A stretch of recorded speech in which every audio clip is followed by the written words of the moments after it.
అదే అని మాట్లాడతారు. ఒక్కొక్క నియోజకవర్గంలో ఒక్కొక్క డిక్లరేషన్ చేస్తారు.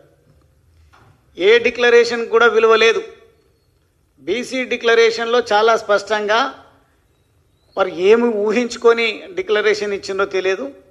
అవగాహన రాహిత్యంతో డిక్లరేషన్లో మాట్లాడినరా, లేకుంటే నిజంగా మేము అధికారంలోకి వస్తాము ఏదో చేద్దామని మాట్లాడినరా తెలియదు. కానీ ఏ ఎండకు ఆ గొడుగు పట్టినట్టుగా ఒక్కొక్క జిల్లాలో ఒక్కొక్క రకమైనటువంటి హామీ, ఒక్కొక్క దగ్గర ఒక రకమైనటువంటి ప్రస్తావన చేసుకుంటూ అధికారంలోకి వచ్చారు.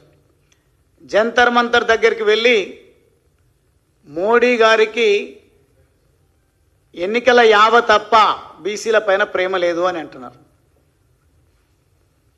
గతంలో చాలా సందర్భాల్లో ఇటువంటి కామెంట్స్ చేసినప్పుడు ఒకవేళ మీకు నిబద్ధతే ఉంటే అమలు చేసి చూయించండి తెలంగాణ రాష్ట్రంలో బీసీ రిజర్వేషన్లు అని చాలామంది చెప్పడం జరిగింది. చాలా పార్టీలు కూడా మాట్లాడడం జరిగింది. కానీ బీసీలను మభ్యపెట్టడం కోసం నేను ఏదో చేస్తున్నా అనే పద్ధతిలో వారు ప్రయత్నం చేస్తున్నారు.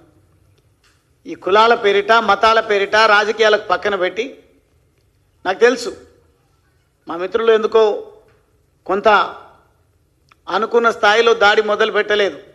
కానీ ఒకటే విషయాన్ని కనుక మనం గమనించినట్టయితే ఈరోజు మా రాష్ట్ర అధ్యక్షుడు రామచంద్రరావు గారిని అడ్డుకోవడంలో ఆంతర్యం దాగి ఉంది. అది జూబ్లీ హిల్స్ ఉప ఎన్నిక. జూబ్లీ హిల్స్ ఉప ఎన్నికను దృష్టిలో పెట్టుకొని మాత్రమే ఈ సమాజం యొక్క సంఘటిత శక్తిని నీరుగార్చేటువంటి ప్రయత్నం చేస్తున్నారు. అదే మాదిరిగా వారు మాట్లాడే విధానాలు కనుక మీరు గమనిస్తే, నేను చదివిందేమో ఆర్ఎస్ఎస్ స్కూల్లో లేదంటే బీజేపీ స్కూల్లో అంటారు.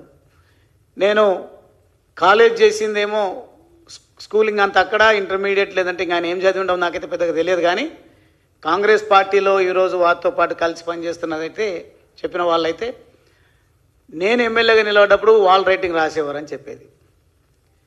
ఏం చదువుకున్నారు, ఏం రాసినారో పక్కన పెడితే ఈరోజు రాయాల్సింది, తలరాత మార్చాల్సింది ప్రజలకు ఇచ్చినటువంటి హామీలను నెరవేర్చి ఉప ఎన్నిక కాకుంటే మళ్ళీ ఎన్నికల్లో రండి. 34 వరకు నేనే ముఖ్యమంత్రి అంటున్నారు కదా, మాకేం పర్వాలేదు.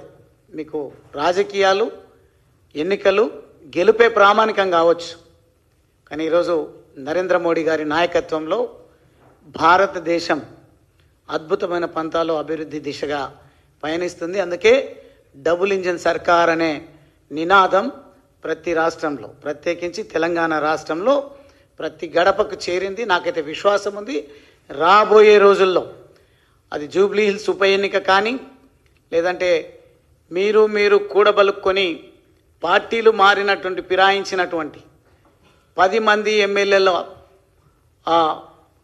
వాళ్ళ సభ్యత్వం విషయంలో కోర్టు ఆదేశించినట్టుగా స్పీకర్ గారు నిర్ణయం తీసుకుంటే ఆ ఉప ఎన్నికల్లో కానీ గెలుపొందేటువంటి ప్రయత్నం చేయండి, అభ్యంతరం లేదు.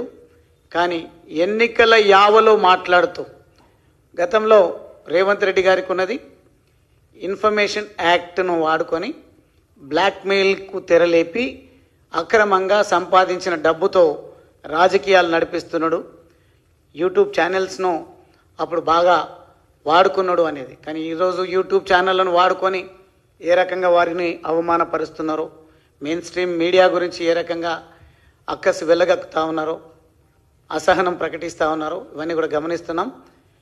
మీరు ఎంత రెచ్చగొట్టినా ఈరోజు జూబ్లీ హిల్స్లో ఉన్నటువంటి సబ్బండ వర్ణాలు బీజేపీ వైపు చూస్తూ ఉన్నాయి. ఈరోజు ఒక దేశభక్తి, దైవభక్తితో ఉన్నటువంటి వాళ్ళపైన ఒక మచ్చ వేసేటువంటి ప్రయత్నం మీరు ఏదైతే చేస్తూ ఉన్నారో వారికి కూడా ఆత్మగౌరవం ఉంది.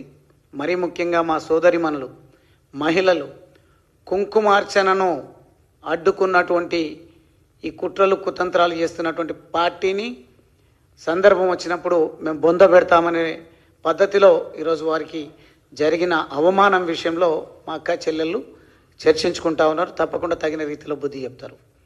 నాకు తెలుసు అక్కడ మీరు అభ్యర్థిని నియమించేటువంటి విషయంలో కూడా స్ట్రాటజీ ప్లే చేస్తున్నారు. ఒక అభ్యర్థిని నియమించాలి, లేకుంటే గెలుపు జరగాలంటే ఏ రకమైనటువంటి ప్రావకేషన్తోనా, రెచ్చగొట్టే ధోరణితోనా ఓట్లు కొల్లగొట్టాలనే ప్రయత్నం చేస్తూ ఉన్నారు. మీరు ఎంత కులాల మధ్యలో, మతాల మధ్యలో, ప్రజల మధ్యలో ఆంతర్యాలు సృష్టించి చిచ్చు పెట్టేటువంటి ప్రయత్నం చేసినా ప్రజలు విఘ్నులు. గత 18-20 నెలలుగా మీరు పాలనను గమనిస్తూ ఉన్నారు. మీ అసమర్థతను పూర్తి స్థాయిలో అర్థం చేసుకున్నారు కాబట్టి మిమ్మల్ని వదిలిపెట్టరు. ఓటుతోనే బుద్ధి చెప్పేటువంటి రోజులు దగ్గరలోనే ఉన్నాయి. రేవంత్ రెడ్డి గారు, దయచేసి ఈ అక్రమ అరెస్టులను ఆపాలి.